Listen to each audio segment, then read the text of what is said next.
Hayden's got a lot of dangerous opinions. I do. And he's been trying to silence me. We've all been trying to silence you, but I want to hear you speak loud and proud about free speech because you wanted to say it. Time to shut this whole show down. It'd be funny if in the YouTube edit for this, your mic is muted the entire rest of the show. Okay. There's a loud bleep. I don't have as much to... I want this conversation to be somewhat open-ended. And I was thinking about a way to introduce this for a while. But we exist, I think, in general, I think most people have this idea that free speech is very important. It's something that we all value. I think regardless of whether you are in the political spectrum, most people that would argue that free speech is important. I think the way people employ that value somewhat selectively in certain situations, people take it in different directions depending on maybe how they feel about certain things or like what they believe. But in general, people like having that as a baseline. There's not a lot of like, let's repeal the First Amendment, people, you know? Sure. But we live in a time where the internet exists, and I think this has magnified the use of speech and the way we view speech in many, many different ways. It doesn't, what I would point to is like an argument that I've heard against guns or like in America and the Second Amendment is they wrote this when the musket had to be reloaded and it took, 2 minutes. Sure. And now we have like automatic rifles, and obviously they weren't writing about that.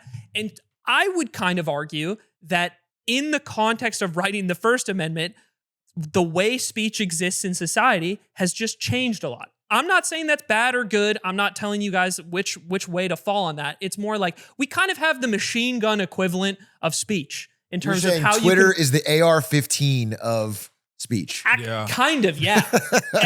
The way you can wield and distribute speech online is drastically different than the way you were able to communicate with people hundreds of years ago. So when I tweeted a picture of Jack Black in a Lakers outfit yesterday saying chicken jockey, I want you to think about how much time and effort it would have taken to distribute that same piece of information. Me and Ben Franklin making pamphlets of chicken jockeys. Distributing it on horseback with the picture of Jack Black at the Lakers game. It would have been quite an undertaking. You're correct. And I think with the way we view speech online, the way people choose to wield it, a lot of companies that operate the platforms that we talk on or governments have chosen to moderate and look at speech in different ways. So even within one company like Facebook, right? Years ago, they were in the direction of like fact checking, direct content moderation, and even with all those things, massive issues within the way that Facebook handled speech. A famous example, I would say, is the Rohingya genocide. If you guys don't know about that, where I think it was in Myanmar, there's an ongoing genocide of Muslims in the country that is primarily or like largely linked to hate speech towards that ethnic group spread on Facebook. And it was a huge thing that came up during Mark Zuckerberg's first set of congressional trials or like interviews he did like years ago. And then now they have gone in a completely different direction where Mark Zuckerberg announced that they're getting rid of those fact checkers in America and content moderation, and they're moving in the direction Twitter did with community notes and choosing to moderate speech in very different ways. They're pulling back a lot of the moderation and saying we're going to allow a lot more. And that's also the direction Twitter moved in terms of how much they allow on the platform, right? And then there's also messaging apps that have taken very different approaches to this. So one app I would call out is Telegram. Very famously does not really moderate any of the messages or content being sent on that platform. A lot of the appeal of the platform is that you're sending private encrypted messages to only the people you intend to send them to. And that security is part of the appeal of the platform. But the trade-off when you start having something like that is, oh, well, surprise, who has groups and like message boards on Telegram, or who's distributing information via Telegram? Well, ISIS, criminals, drug traffickers, child traffickers, all of these like criminal enterprises that have taken advantage of the fact that there's no moderation using this tool, right? So part of that, an interesting case in France recently that I kind of wanted to sign this off on is Pavel Durov, who's a Russian guy, who's this guy who made Telegram, who originally made like the Russian version of Facebook, basically. And then he made Telegram later. He was arrested in France in 2024 on the charges of basically by choosing to not moderate Telegram, they charged him as liable for He's a lot of that. facilitating the- That for you're what all of facilitating ISIS has done with that it. Yeah. that content on the platform, right? There's a lot of directions this conversation can go, but I want your guys' opinion on general, first thought opinions on free speech online, not free speech in general necessarily, but free speech on the internet, and how you guys think that should or should not be moderated.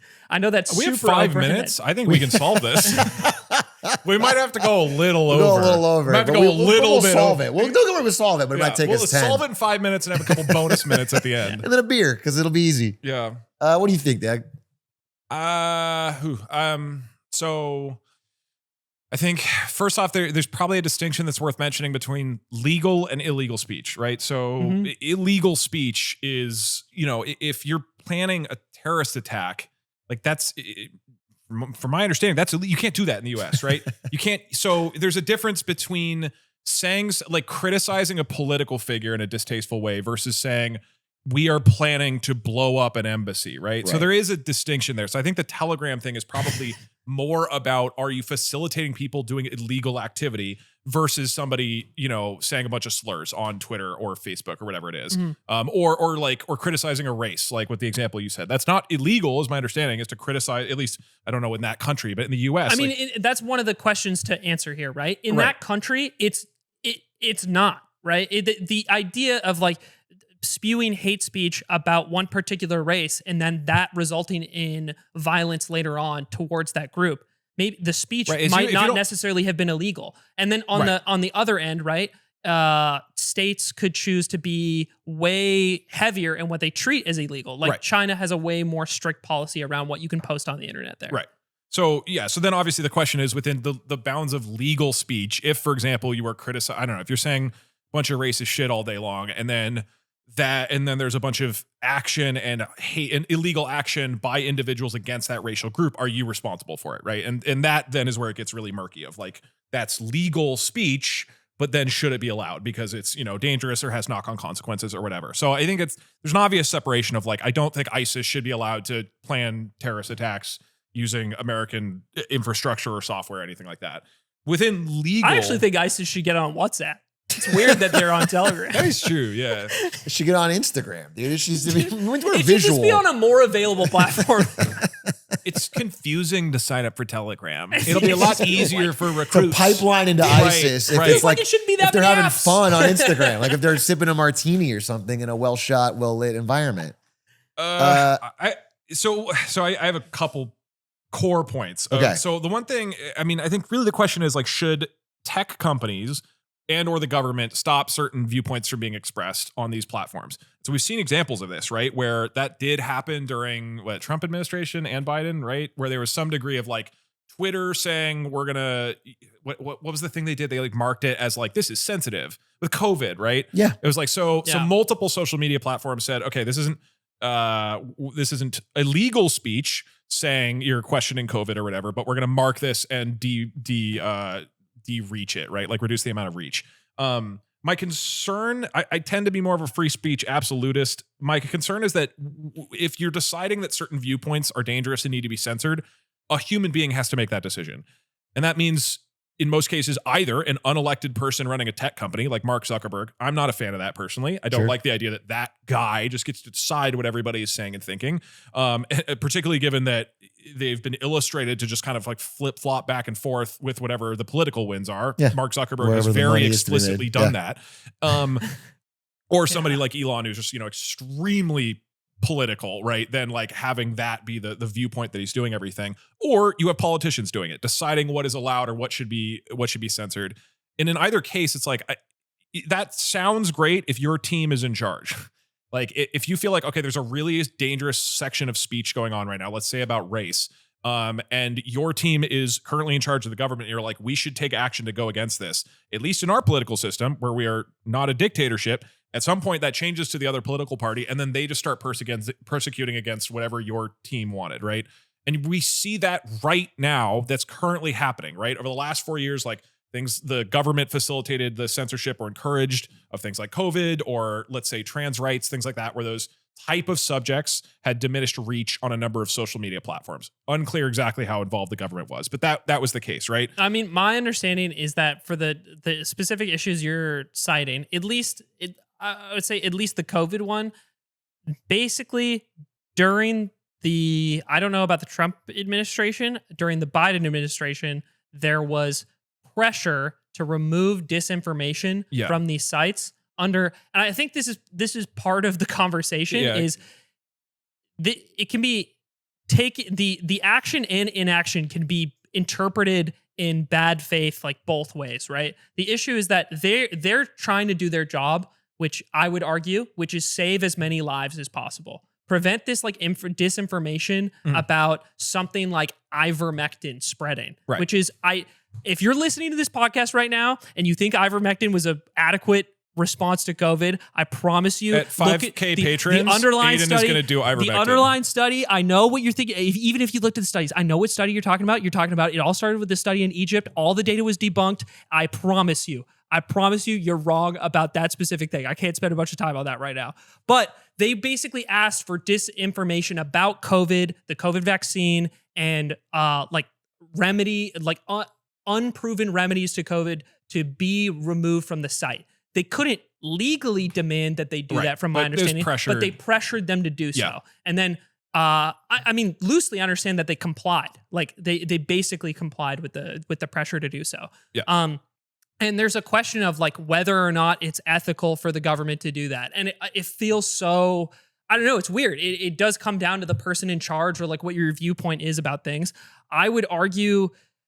So real quick, just to follow this up, just example right now, Trump is now in charge, right? And that administration is in theory also free speech, but they are cracking down on your ability to criticize Israel, right? Like that's now, it's like if you're a university and you're allowing this type of protest on campus, we're going to remove federal funding, right? So they are like, they're doing their own sort of like, we want to stop certain types of free speech and we're going to take these actions against it. And I'm not a big, I would rather we just say, look, we got to do free speech and improve this through conversation, which we can get to more of why I think that's better, rather than saying whoever is currently in charge gets to decide what's allowed or not. That feels like a really bad slippery slope. And I have a hard time imagining how you trust people in charge to do this over the long term. I tend to agree with you, but I think it is interesting that we are in such a challenging time digitally, in that it's not just people in good faith saying their opinions on what they want. Yes. But that you can create at scale, now with AI, yes, realistic sounding bots to push any narrative. Much more easy to influence many people. At scale. And so it's I don't know the answer. This is when I really don't have an answer. A thought out solution to it. I'm sure the YouTube comments will determine the answer. Whatever the most upvoted comment is of this episode is the answer. I think if you actually think this issue through, it's borderline impossible to answer, at least right now. Yeah. Like basically fully accounting for this principle that we all value, but in this internet landscape with everything in the future coming towards us, and how can you really like think the issue through and come to a solution that we're all happy with? There's not. I think that's the simple way of putting it, is like there is no perfect solution to this problem. One big thing that I think about if I go back to my machine gun analogy is, even if you're communicating in something in good faith online, and it's not a message that is meant to be nefarious, it's not something be expanded on upon by bots, you still, things being able to spread through an algorithm and delivered to people like selectively, or the way content can spread online, is so much different than writing a book or a pamphlet or speaking to somebody like it was back in the old day. And I think that's the danger to me. And I realize that who is the arbiter of what is dangerous is is kind of the Yeah, impossible question. I want to bring up this graph. Yeah, just while you bridge that's that, the issue. Is because you then have to assign a person to make that call. And this it is feels very- Anastasia Maria Lupus. I don't know who she is. I actually think she's got pretty wild views, but this is her views on X. As you Yeah. can see, they're hundreds of thousands per day. And then right around here, December, she has a few with Elon Musk. And then that's her views now. They just instantly drop. And so there's a very clear, if you look at this chart, Did like you just draw I found- some you just- random line? I'm just drawing that penis I was trying to draw. Yeah, and so you can see with this line. Oh, here. yeah. Oh, we're finally using the telestrator. Let's go, That shit the looked like reach the plummeted Burj Khalifa. instantly, and it feels like there's a back end thing there where this guy now has the power, if not to eliminate this person's freedom of speech, then their freedom of reach, Yeah. to where they cannot.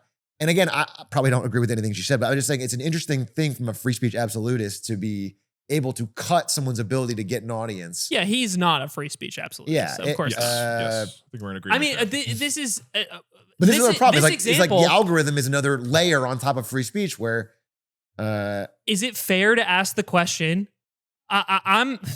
Is it fair to ask the question? What right does she have to that platform? This didn't even exist 30 years ago. Free speech was written, like free speech, the constitutional amendment was written so long before. To what degree is this? that's a great Are question. you entitled to this? Again, it's a private company. They can do what they want with it, right? I think that's a fair point. The problem is, as we enter into a more digital era, it's like saying if the government cuts off your access to your phone, or if you don't have access to a phone or internet, that's fine. You don't need that. But it's like in modern society, you do. I see the direct. I think for me, this is right. I'm coming at this personally. Phone and internet not akin to Twitter. In Maybe my not mind. Twitter, but I'm saying if there's only 3 major social platforms on which all of Yeah. our town square has become, Yeah. your ability to not speak on those is suddenly a major limiting factor in your ability to get your voice heard. Yes. And then I think we have a very interesting case study of this, which is Trump, which is that after January 6th, he was banned from all the major social media websites. And we all had this exact same conversation, right? So I think that whole experience actually made me feel more strongly about the importance of free speech, because it felt great in the moment. Okay, Trump isn't on Twitter saying this kind of rhetoric anymore. And then over the next 4 years, he comes with this absolutely unbelievable political comeback and is now in control of like the entire government and doing crazy shit, right? So he is an example of where deplatforming utterly fails, because you don't stop his speech from happening. You just sort of make him a martyr and then just like festers in other areas, right? And so I'm not convinced, based on that case that we've saw and the unbelievable level of bounce back that happened after that deplatforming somebody from these tech things is even a way to stop those views. Okay. It reaffirmed admittedly probably very naive belief and hope that the way to solve these things is more conversation, not less. Again, I acknowledge that's probably very optimistic, but it's when you see something like this, it's like, dude, even in this example where you had Trump and, let's say you think this was critical to saving America from what he was saying. It didn't work at all, right? It completely flipped this and got him so much momentum. Same with Tucker Carlson. Tucker was like, the most influential Fox host. They deplatformed him, or they fired him. AOC had a tweet that said, it was something along the lines of deplatforming works. We got Tucker removed. And I was like, okay, let's see what happens. And now he's this wildly successful podcast host with no bars on what he's doing. There's no like limits anymore. So he goes and interviews Putin, right? And so that's another example to me where like it's viewed as like this person is dangerous. Let's shut him off from this sort of mainstay digital town squares, let's say. And that doesn't seem to stop them at all. If anything, it does the opposite. So that's, again, what it affirms for me, like, I think it's got to be more conversation, not this thing right here where you can see on the telestrator, it went down if you look very carefully. This is obviously so it's tough because nuanced. It's the deep, nuance is that so a lot much- of this speech I hate and wish didn't exist. Right, But right. I really have a visceral like gut reaction of distrust or distaste when one person or one government can silence me or someone. Like, I don't like the idea of having any limit. I don't like the idea of if I said fuck Trump or fuck Elon on Twitter that I could be deplatformed or silenced or have my reach decreased. I don't like that idea. It makes me uncomfortable, and I wish no one had that power to unilaterally Except decide. Mark Zuckerberg and Elon. Zuckerberg should have it because he's got cool hair now. Only Yeah, Mark. I was yeah, gonna yeah. say only Mark with his new look. yeah. Though. Well, yeah, only if I he's don't got like the New York. chain and the windsurfing. I don't want Pab Mark Zuckerberg telling me what to and to not say.